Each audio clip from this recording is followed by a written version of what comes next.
یعنی ان کا خیال یہ تھا کہ اگرچہ وہ اللہ تعالیٰ کی اجازت کے بغیر نکل کھڑے ہوئے ہیں پھر بھی اللہ ان پر تنگی نہیں کریں گے، کیونکہ وہ اللہ کے ایک معزز نبی اور رسول ہیں اور ان کی قوم کے لوگ اللہ کی گرفت اور اس کے عذاب کے مستحق ہیں۔ انہی پر اللہ کا عذاب نازل ہونے والا ہے۔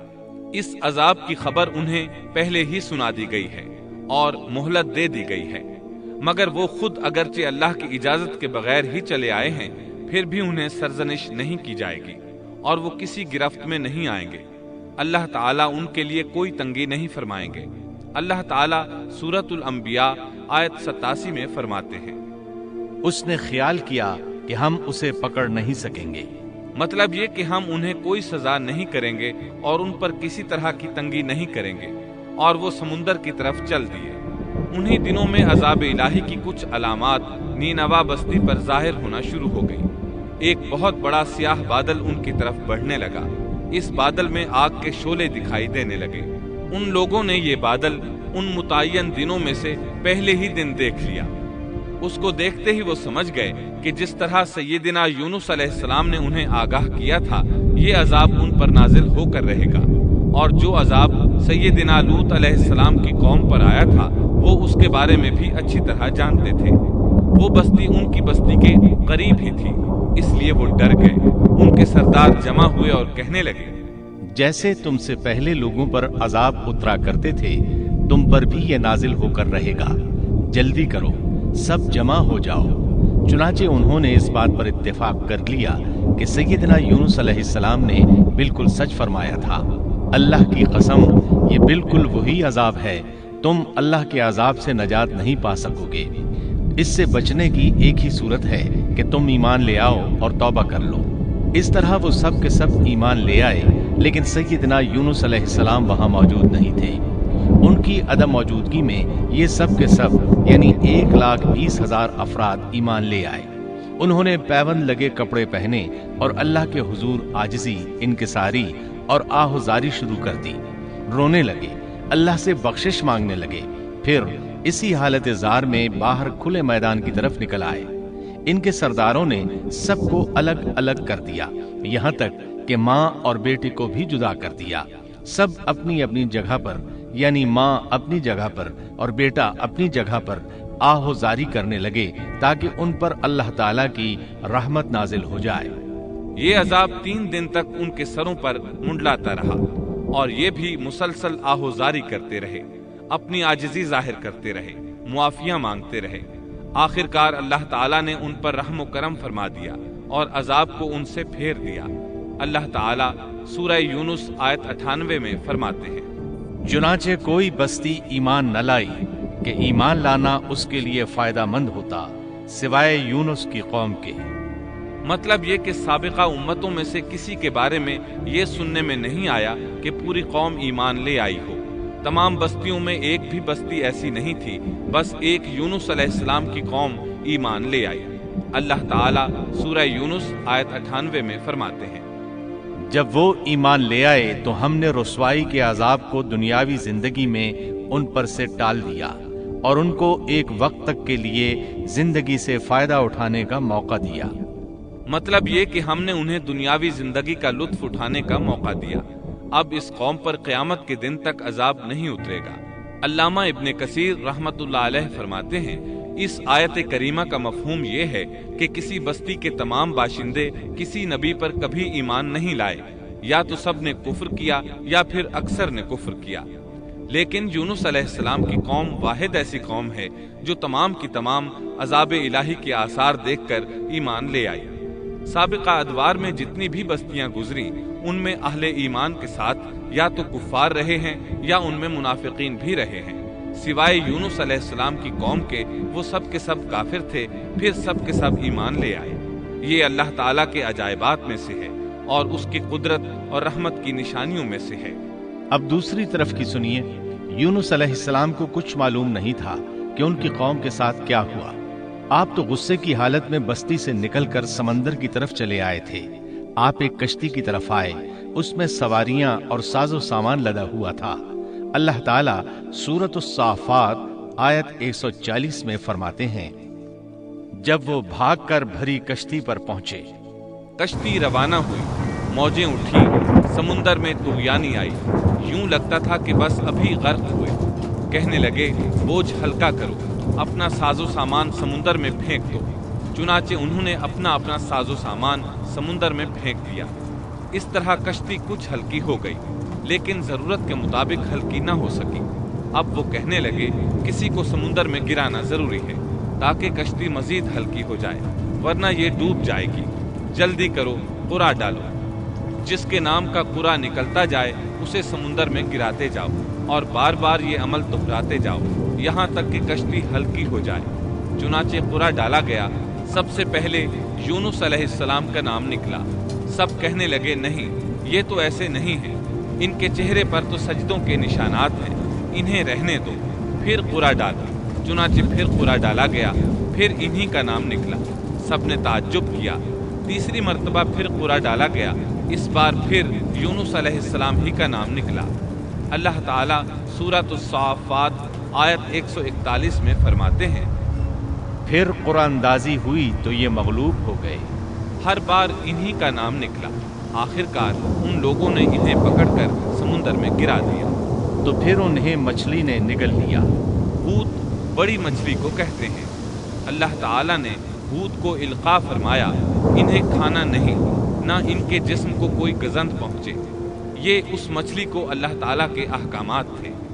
اللہ تعالیٰ سورۃ الصافات آیت 142 میں فرماتے ہیں، تو پھر انہیں مچھلی نے نگل لیا اور وہ خود اپنے آپ کو ملامت کرنے لگے۔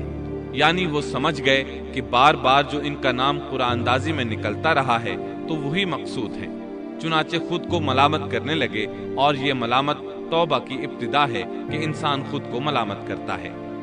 اب یونس علیہ السلام مچھلی کے پیٹ میں تھے۔ اللہ کی قدرت، آپ مچھلی کے پیٹ میں 3 دن تک رہے۔ بعض روایات میں 7 دن اور زیادہ سے زیادہ مدت 40 روز آئی ہے۔ آپ نے مچھلی کے پیٹ میں اللہ تعالیٰ کو پکارا۔ اللہ سورۃ الانبیاء آیت 87 میں فرماتے ہیں، آخر کار وہ اندھیروں کے اندر سے پکار اٹھے۔ علماء نے یہاں 3 اندھیروں کا ذکر کیا ہے، مچھلی کے پیٹ کا اندھیرا، سمندر کا اندھیرا اور رات کا اندھیرا۔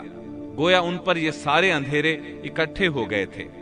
اللہ سورۃ الصافات آیت 143 اور 144 میں فرماتے ہیں، پس اگر یہ پاکی بیان کرنے والوں میں سے نہ ہوتے تو لوگوں کے اٹھائے جانے کے دن تک اس کے پیٹ ہی میں رہتے۔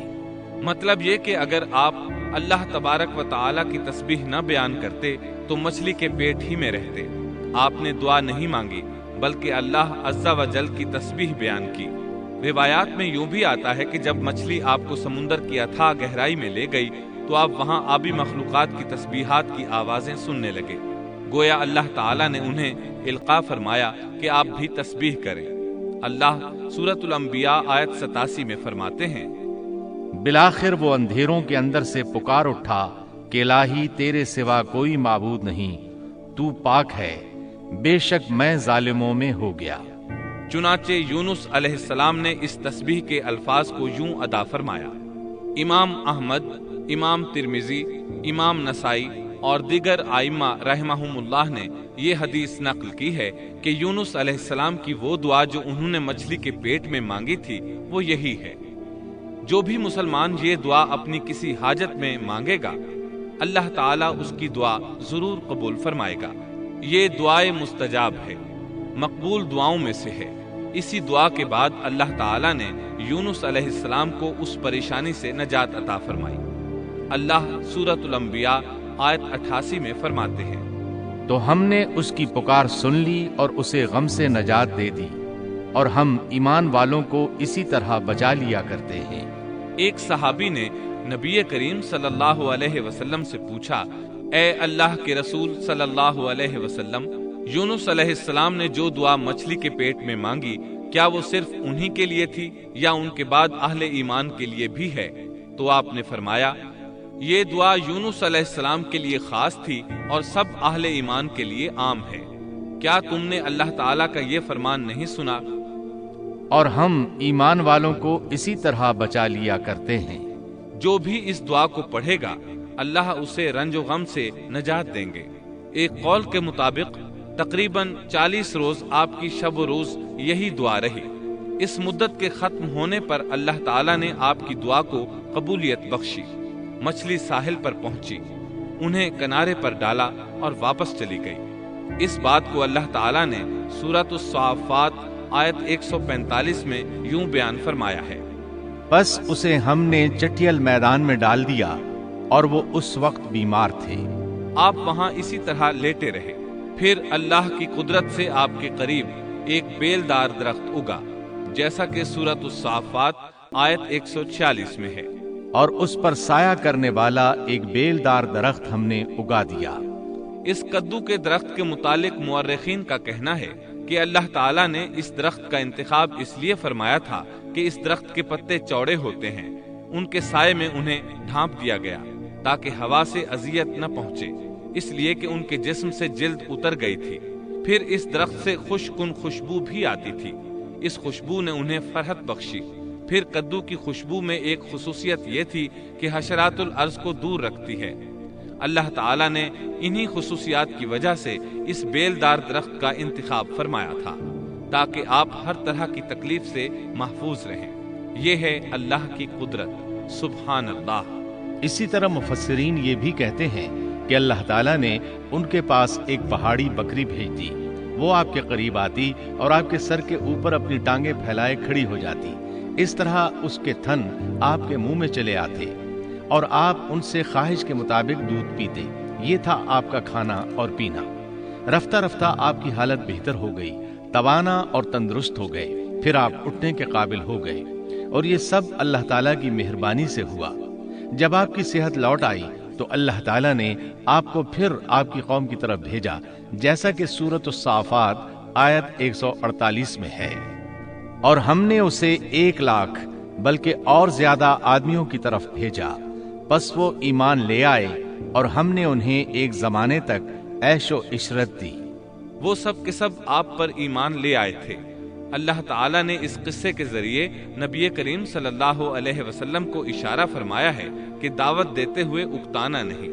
اللہ سورۃ القلم آیت 48 میں فرماتے ہیں، اور مچھلی والے کی طرح نہ ہو جائیے۔ ان لوگوں کو دعوت حق دیتے رہیے، دیکھیے وہ سال ہر سال دعوت دیتے رہے لیکن اکتائے نہیں، ان سے مایوس نہیں ہوئے۔ ان کی پوری بستی میں سے ایک بھی ان پر ایمان نہیں لایا تھا، لیکن جب ان سے مایوس ہو گئے تو انہیں اللہ کے عذاب سے آگاہ کر دیا اور منہ پھیر کر چل دیے تو وہ سب کے سب ایمان لے آئے۔ اللہ تعالیٰ سورۃ القصص آیت 56 میں فرماتے ہیں، آپ جسے چاہیں ہدایت نہیں دے سکتے، بلکہ اللہ تعالیٰ ہی جسے چاہتا ہے ہدایت دیتا ہے۔ اس قصے میں بہت بڑا سبق ہے کہ کسی بھی حالت میں اللہ کی رحمت سے مایوس نہیں ہونا چاہیے اور نہ ہدایت کے معاملے میں اپنی ذات پر بھروسہ کرنا چاہیے۔ ہدایت تو بس صرف اللہ تعالیٰ ہی کی طرف سے ہے، آپ کے ذمے تو پیغام حق پہنچا دینا ہے۔ اللہ سبحانہ و تعالیٰ کے ذمے ہدایت سے نوازنا ہے۔ اللہ تعالیٰ نے انہیں پاک صاف بنا دیا، انہیں چن لیا۔ اللہ خود ہی سورۃ القلم آیت 50 میں وضاحت فرماتے ہیں، اسے اس کے رب نے پھر نوازا اور اسے نیک لوگوں میں کر دیا۔ امام مسلم نے ایک حدیث روایت کی ہے کہ نبی کریم صلی اللہ علیہ وسلم نے فرمایا کہ میں یعنی محمد یونس بن متیٰ سے بہتر ہوں، یعنی یوں نہ کہے کہ میں سیدنا یونس علیہ السلام سے افضل ہوں، وہ اس طرح کہ وہ تو اپنی قوم کے ایمان لانے سے مایوس ہو گئے تھے اور میں مایوس نہیں ہوں، اس طرح بالکل نہ کہے، کیونکہ بالآخر اللہ تعالیٰ نے آپ کو چن لیا اور برگزیدہ بنا لیا اور صالحین میں داخل کر لیا۔ اس واقعے میں نبی کریم صلی اللہ علیہ وسلم کو جو ہدایت دی گئی ہے اس کا ذکر سورۃ القلم آیت 41 میں آتا ہے، پس تو اپنے رب کے حکم کا صبر سے انتظار کر اور مچھلی والے کی طرح نہ ہو جا۔ مطلب یہ کہ یونس علیہ السلام کی مانند نہ ہو جائیے جو اپنی قوم کے ایمان لانے سے مایوس ہو گئے تھے۔ یقیناً دین کی دعوت اور حق کے پرچار میں یہ بہت عظیم سبق ہے کہ داعی الی اللہ کو کبھی مایوس نہیں ہونا چاہیے۔